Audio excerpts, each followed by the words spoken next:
So, today we continue with bond markets.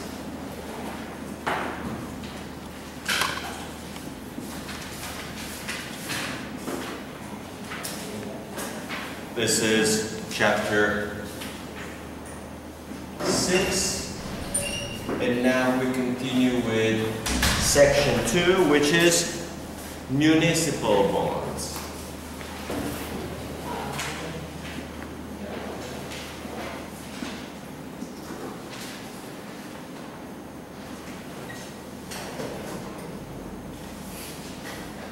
The word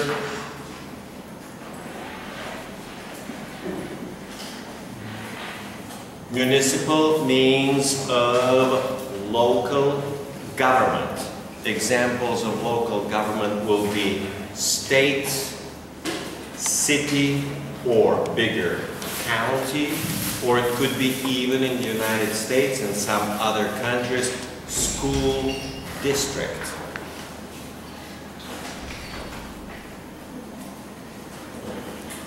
In the United States, these are, let's use now red, tax-exempt.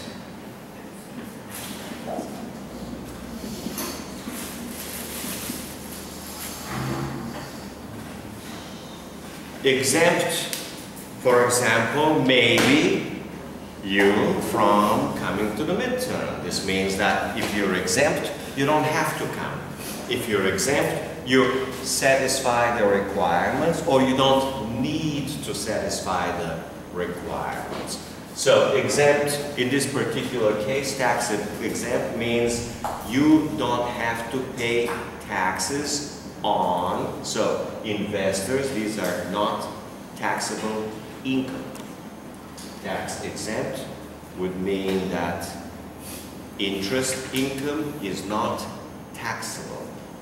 Now, it's important to understand this is specific only to the United States. In some other countries, they may be tax exempt. In other countries, they may not be.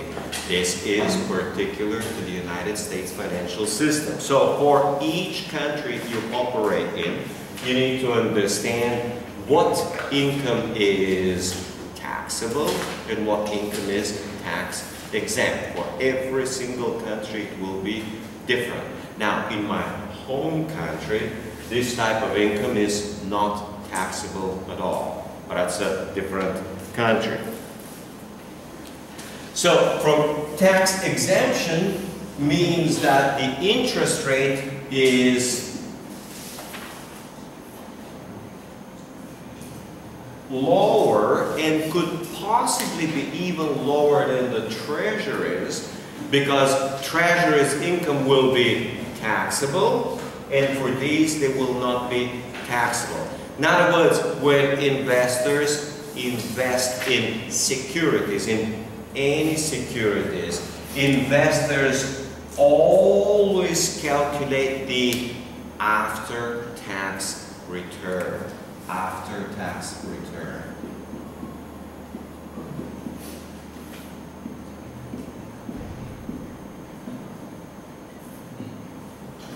After-tax return is what is always calculated when comparing returns of two securities. You never calculate or compare the pre-tax return, always after-tax.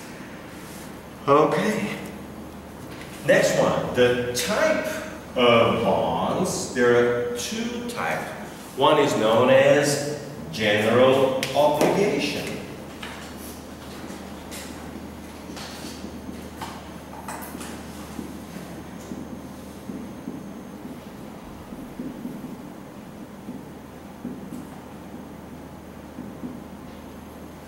That's for those who follow the textbook, page 165.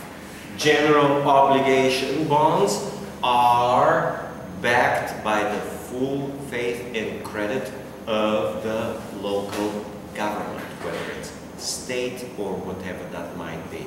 So the full faith and credit. It's a general obligation. It is not a specific obligation. There are no specific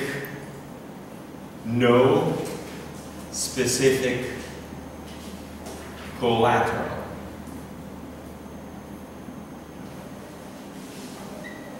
Nothing specific is backing these. And there is no specific revenue stream.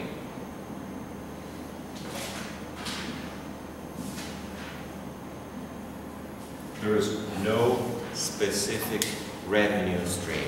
It all comes from the general revenue. Now we know that little paradise, which Americans call Hawaii, is a state of the United States. They issued billions, more like hundreds of billions of bonds, general obligation bonds. They cannot pay, so now the state of Hawaii is going bankrupt and hundreds of billions of bonds are in trouble, which means the investors that bought into them are in trouble. They're not backed by anything specific. It's a promise. And the one entity that you can't trust is the government. Because the government is nobody. Okay? If it's you, they come to you and say, you gotta pay the money back. Okay? And in the best case scenario, if you can't pay, you get shot. That's the best case. The worst case is your family gets shot and they cut your hand off, right? That's how it works, right? But if it's the government, who is the government? The president, the state, you know, who is the government? You see, there is nobody particular to the government that is responsible for it. And therefore, the government at any point in time can just say, well, we're not going to pay. Or, well, sorry, we want to pay, but we can't because we don't have the money, because we're bankrupt. And that happens all the time. The other type, number 2, are called revenue bonds.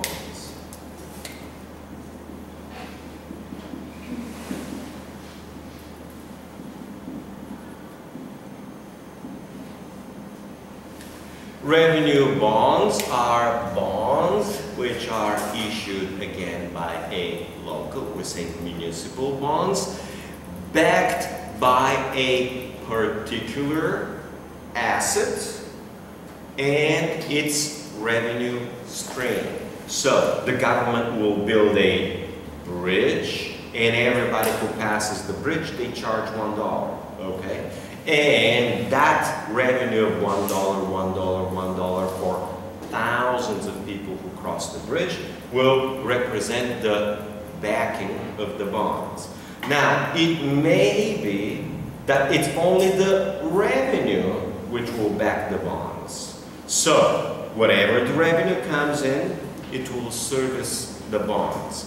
And the bridge itself will not be backing the bonds. Now, it may be that it's the revenue, and if the revenue is not enough, then the bondholders will own the bridge. That's possible. Now, it may be anything else. It could be, let's say, electric power stations. So, as customers pay for electricity, the revenue for electricity will service the bonds. Okay. It may be water treatment plant. So it will serve maybe millions of people. It will clean the water. You will sell the water to households or businesses or whoever buys water. And then the revenue from the water will be, again, servicing the bonds. And you hope that the revenue will be sufficient to cover the bonds. And if the revenue is not sufficient, then the bond goes into default. And now the question is, if the revenue is not sufficient, can you use, it's called the general fund, to cover the shortage or not? Let's get to that part. In the United States, the law says that you cannot use general funds to cover revenue bonds. The revenue bond must be covered only from its source of revenue. So if the source of revenue is insufficient, you're out of luck, meaning you lost money. Therefore, these revenue bonds are much higher risk. Now, this sounds a little bit of a contradiction. These are not backed by anything. These are backed by something, and despite the backing, they are higher risk. Here, they're backed by the full revenue, or we call it taxing power of the state. The state can tax anybody at any time. They can raise taxes, or they can cut other expenses in order to service the general obligations bond. Here, that's not the case. You cannot use the general funds of the states. So the revenue source is a lot narrower. And if it's not enough, too bad, you lost money. Okay? So these bonds are significantly higher risk, and therefore they will be having a higher return. Okay. You also have another type of a bonds. Let's see how I'm going to use this. Okay, I'll use the same trick from last time. It is, again, highly specific to the United States. Doesn't have to be applied to any other country. Other countries usually have something similar. Number 3, they call it industrial development bonds.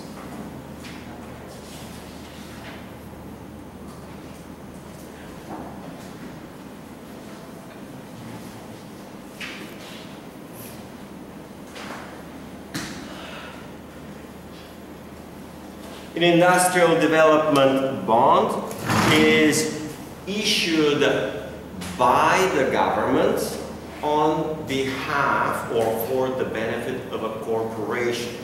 Maybe they're going to build, again, electricity, school, plant, stadium, whatever. Well, guess what's happening? If you have a corporation, the corporation could issue the bonds, and then the corporation is responsible for those bonds. But the corporation can do better. The corporation can get the government to issue the bonds, and then the government's kind of like responsible. And if the corporation doesn't pay, then the government has to pay. So this type of bond is a very good deal for the corporation. So, if it's a very good deal for the corporation, it is done for the benefit of the corporation by the government. What you can expect is corruption. A lot of corruption. If you're the corporation, you go to the government officials, say, hey, we can cut this deal and this and that, and I'll pay you a little bit of money, like $1 million, right? And if you're in the government, you take the money, you put it in your pocket or in your, it's going to be Swiss bank account, and then you issue the bond, and it's kind of like the corporation benefits at the expense of the whole of the whole state, of the taxpayer. Okay? It's like a subsidy by the taxpayers to the corporation. So, corporations love it. So, the first thing you got is too much corruption.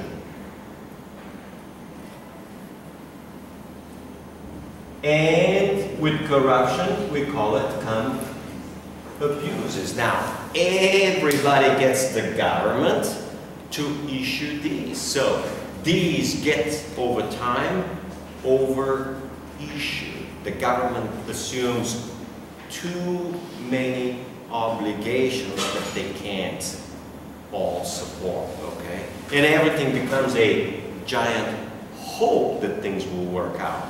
But again, the government, remember, doesn't care about that because the government, at least in the US and in most countries, they are elected officials. And they're officials only for 4 years, okay? So if you do it in your year 2 and year 3, if those bonds blow up after 5 years, you're not going to be in the government. You don't care. In the meantime, you got rich. And it's going to be someone else's problem down the road. So government, with its structure in general of election, is very suitable for corruption and abuse. And of course, later on, that's exactly what happens. So here, the important part to understand is not that these are industrial development bonds, but to understand that you have a structure where somehow the beneficiary will be the corporation. Some or most of the risk will be borne by the government, and if the government bears the risk, it is like a subsidy. You have a scheme for corruption, for abuses, and eventually for major bankruptcies and major losses. And that happens, again, quite often around the world, as long as you have these type of structures where business benefits at the expense of government. Let's see what else.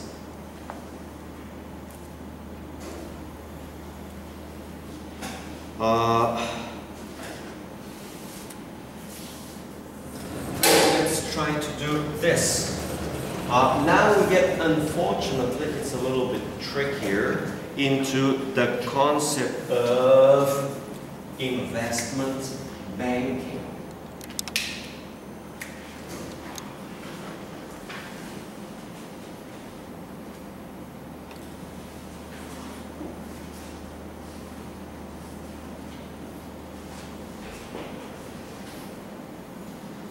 Investment banks specialize in the primary markets.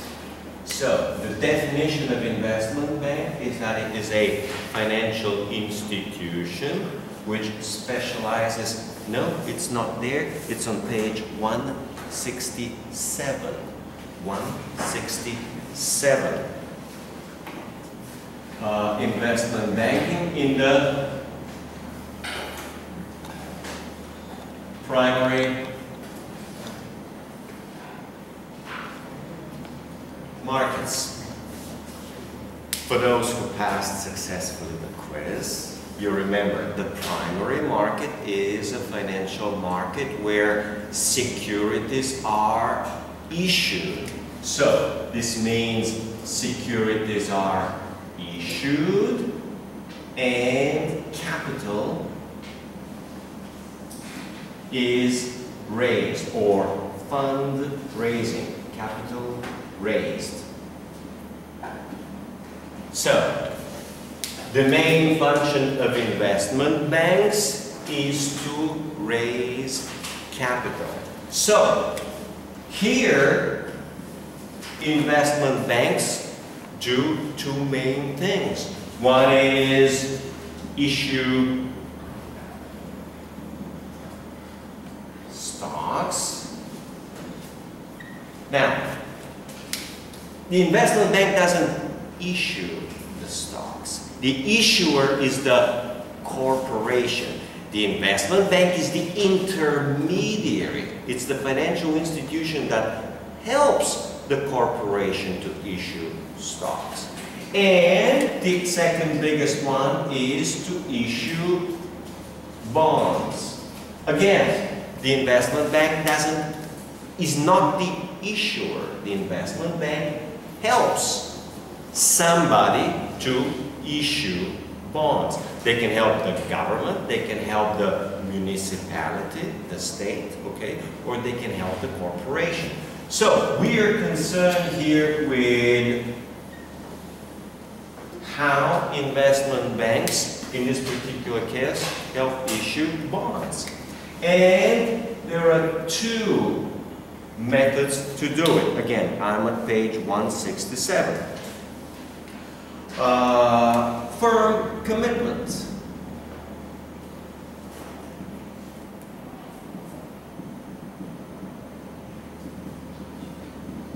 And we call it firm commitment underwriting.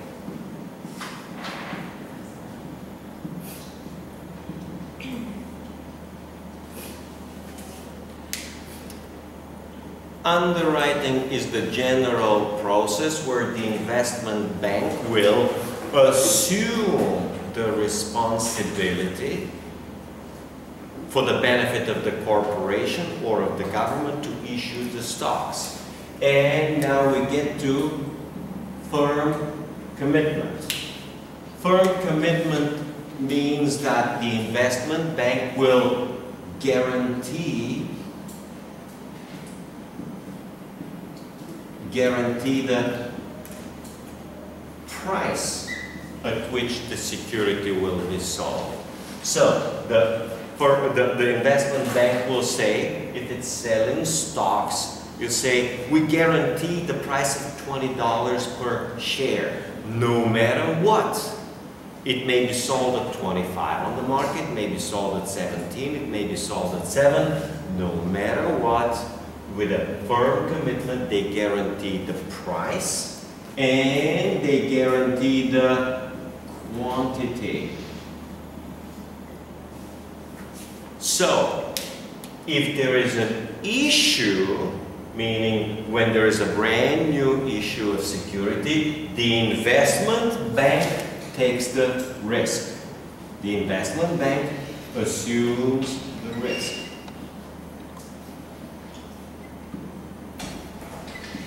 So when you issue securities, you try to sell them on the market, the investment bank will assume the responsibility and it will assume the risk for selling them. The investment bank will guarantee this is the price and this is the number of shares, and they'll guarantee price times shares, they'll guarantee the total revenue, and if they can sell it for more, they'll make a major profit. If they sell it for less, they'll have to take a loss. Well, that's the firm commitment.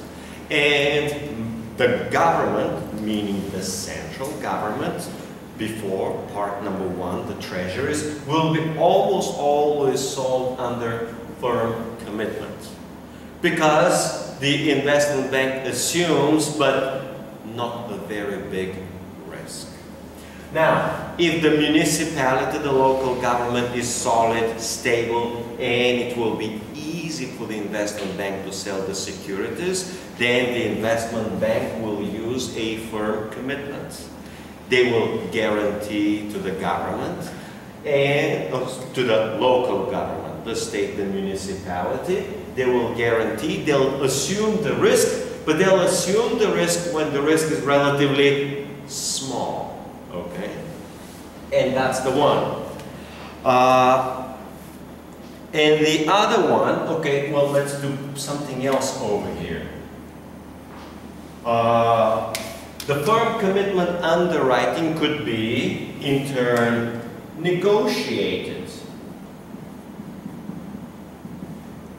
Now, this negotiated is completely different from the negotiated securities.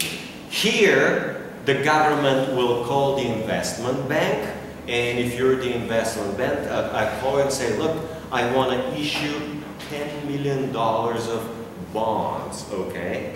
And I'll ask you what kind of price you will give me. The price of a bond will be related to the interest rate. And you say, oh, I can give you 2.5% interest rate on your bonds. And we'll negotiate, okay, but your fee will be only, let's say, $50,000. And they say, no, my fee is $100,000. And we're going to negotiate the deal on all the details. That's negotiated. The alternative is called competitive sale.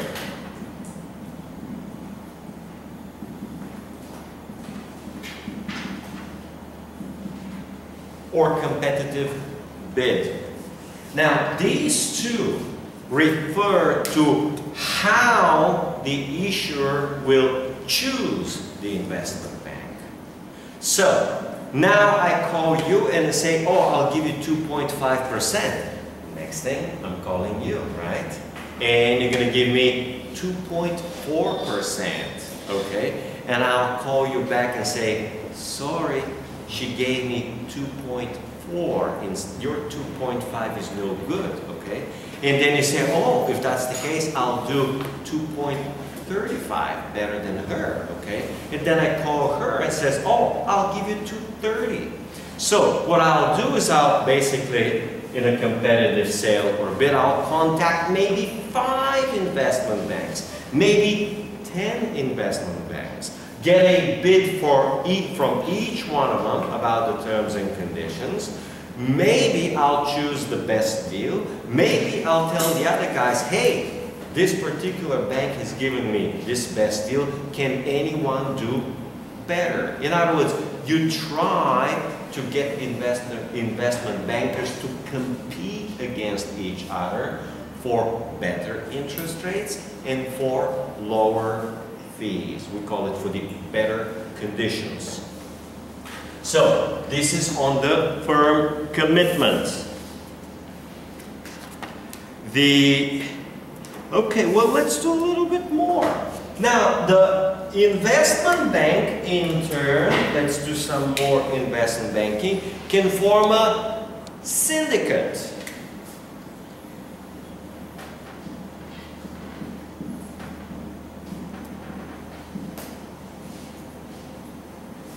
Syndicate is a group of investment banks and brokers. We call them a group of financial institutions participating in the issue of a security. So the investment bank says, oh, you guys want $1 billion. That's way too much for us, okay? So the investment bank is going to call 10 other investment banks and say, hey, I got a $1 billion deal. And you say, oh, I want 50 million. You call her, oh, I want 100 million. Oh, I want $70 million. So what the syndicate does is, if the deal is too big and the risk is too much, you spread the risk between 10 investment banks, or 20 investment banks, or 100 investment banks, or maybe only 3. So, syndication is the process of pooling resources of financial institutions to share the risk in an issue of a security. And number 2, that's the first one. Number 2 is called best efforts.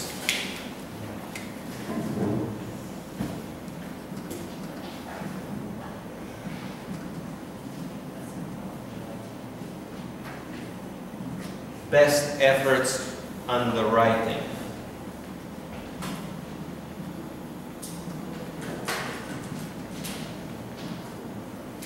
And in best efforts underwriting, it's very simple.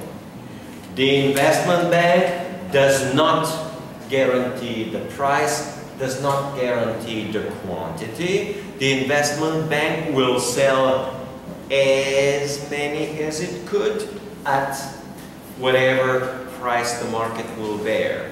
Or the investment bank will negotiate something else. Let's say if it's a bond, they say, look, we will sell it, let's say, at 2.5% interest. But we can't promise whether we sell 5 million or 25 million or 50 million.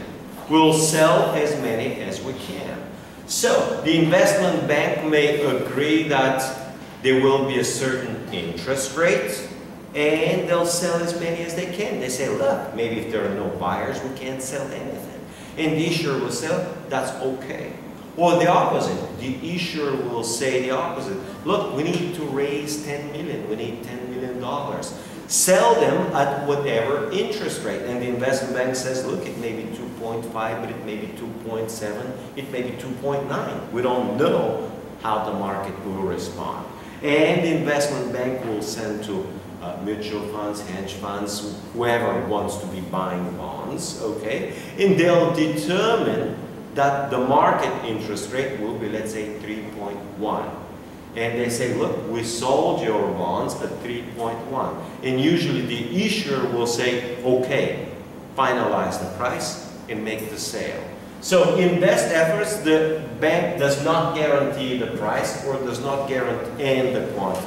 They may guarantee the price, but not the quantity. They may guarantee the quantity, but not the price, okay? If they fix the price, whatever the market quantity will give. Or if they fix the quantity, whatever the market price will be. But they can't guarantee both at the same time. And they do as best as they can without major guarantees.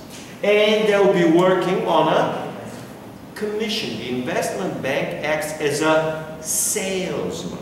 All they're doing is selling the securities for the, in this case, municipality. So all they're doing is they are selling them. And if they're selling them, they're going to be getting a commission. Maybe 1% of the total revenue will go into, or 2% of the total revenue will go into the pocket of the investment bank. Of course, if you give the investment bank a higher percentage, let's say 2% or 3%, the investment bank will put in a lot of effort to sell your stuff. But if you give them only on 1%, they won't be putting a lot of effort. In other words, the effort of the investment bank will depend or will be determined by the commission. The third way that the bond can be issued is without an investment bank. Or it may be possibly with an investment bank. It's called private placement.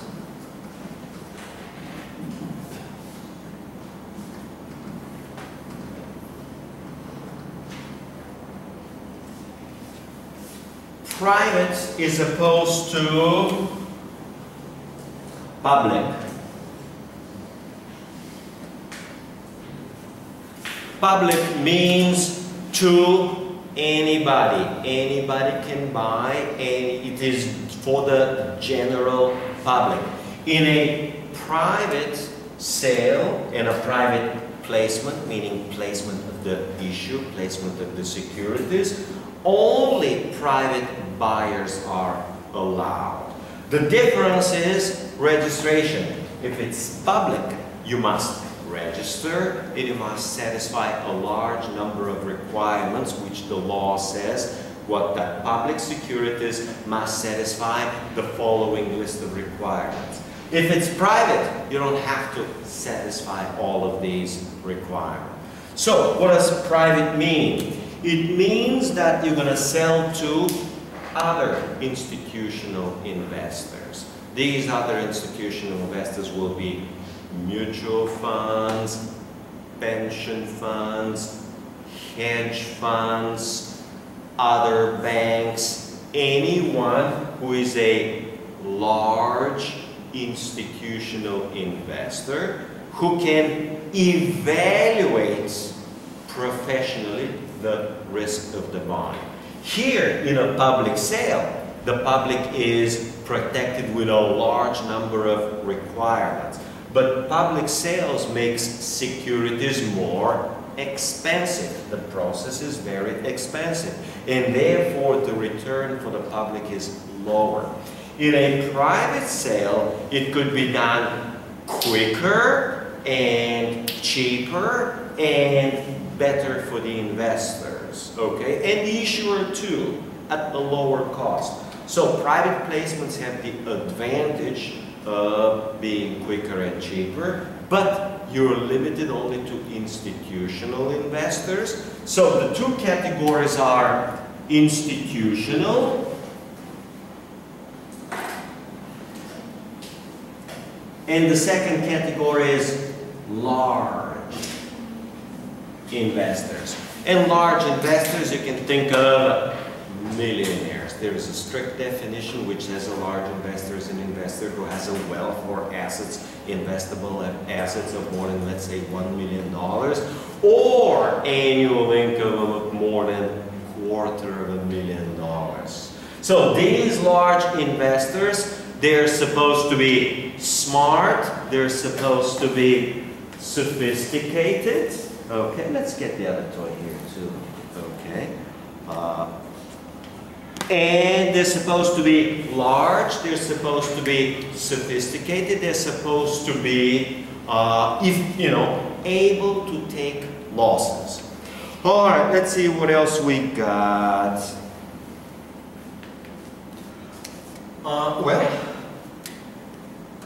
So all I discussed so far was all of this investment banking section is about the primary market, the market for issuing the securities. Now, once the securities, meaning the municipal bonds, are issued, you got what is called now the secondary market.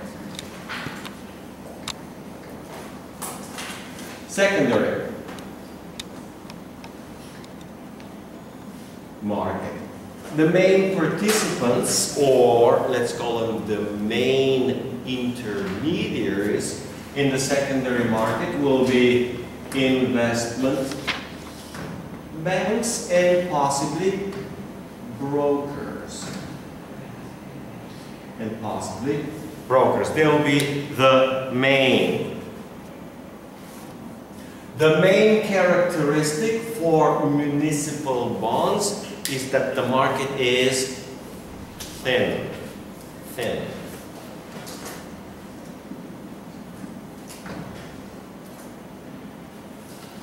A thin market is a market that has few buyers and few sellers, and small changes in demand and supply result in large changes in price. So, thin markets, one way to describe it is that the market is illiquid. The market is not very liquid. Because you got a school district, which is different from a state, which is different from a city. Each city has its own details. So you have tens of thousands of different bonds and bond issuers. And each issuer may have 5, 10, 20, or 50 bonds. It's getting too complicated. They're not uniform. With U.S. Treasury, you have only a few treasuries, so they're fairly standardized. Here, they're too diverse, too difficult to analyze, and you don't have many active participants. So in a thin market, you have only few participants. All right, let's see what else. Oh, okay, well, let's do this. So, if the market is illiquid, the next thing means that the market is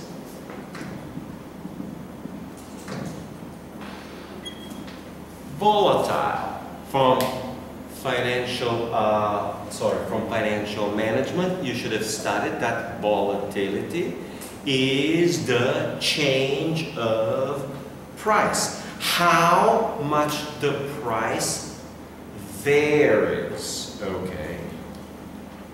And volatility is measured by the standard deviation. So it is the standard deviation, but the standard deviation is not a very good measure alone, okay?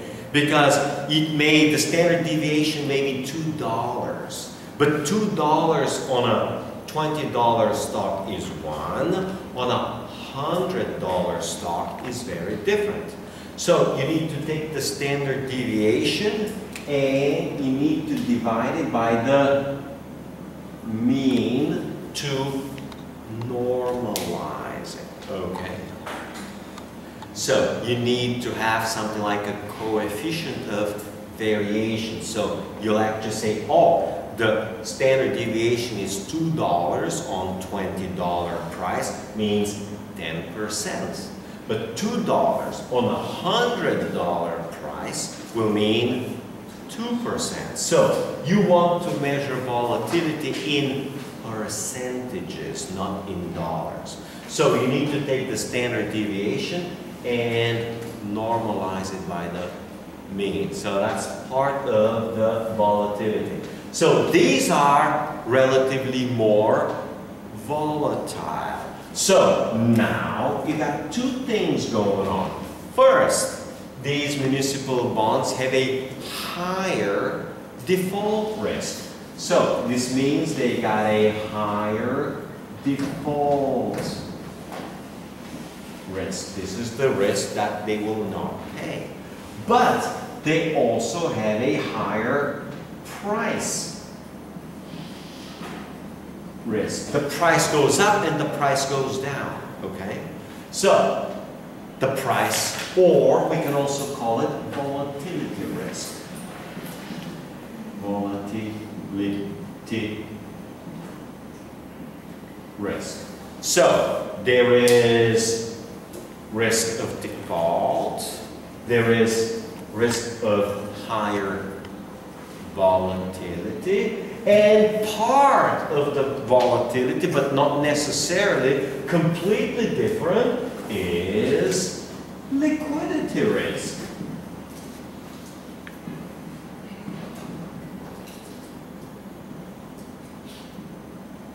Liquidity risk is that when you want to sell, you're not going to be able to actually find a buyer. Okay, that's liquidity risk. Let's see what else do I have, because I don't have very many things. All right, well that's it, camera. All right.